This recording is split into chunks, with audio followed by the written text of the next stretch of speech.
This is my sweet life style. ஒரு லேசியான Friday vlog பார்க்கலாமா? நான் ஈவினிங் போல் விளக்கு தான் ஏற்றிருந்தேன். எப்பொழுதும் வீடு வாசல்லாம் அலசிட்டு அதுக்கப்புறம் விளக்கெல்லாம் ஏற்றிட்டு வாசப்படியெலாம் பார்த்திங்கன்னா மங்களகரமாக இருக்கும். இன்றைக்கி எதுவுமே நான் செய்யவே இல்லை.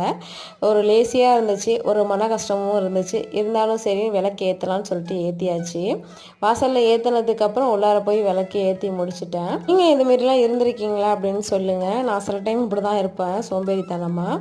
ஒரு வழியாக விளக்கெல்லாம் ஏற்றி முடித்ததுக்கப்புறம் இன்றைக்கி சாம்பிராணி போடலான்னு சொல்லிட்டு தான் ரெடி பண்ணியிருந்தேன். எப்பொழுதும் போல் அடுப்பை பற்ற வச்சு கொட்டாங்கச்சி போட்டு சாம்பிராணி போட்டு எடுத்து வச்சுட்டேன்.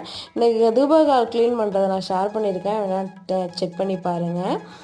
நெக்ஸ்ட்டு பார்த்திங்கன்னா பசங்களுக்கு சுற்றி போடலான்னு சொல்லிட்டு உப்பு ஒரு கைப்பிடி எடுத்து 2 பேரையும் உட்கார வச்சு சுற்ற ஆரம்பிச்சிட்டேன். என்னென்ன ஆக்ஷன் போடுறான் பாருங்கள், இப்படி தான் பண்ணுவாங்க. ஒரு வழியாக சுற்றிட்டு இந்த உப்பை என்ன பண்ணணுன்னா ஒரு பாத்திரத்தில் தண்ணி வச்சு அதில் போட்டு வச்சுட்டிங்கன்னா முடிஞ்சிருச்சு. தேங்க்ஸ் ஃபார் வாட்சிங்.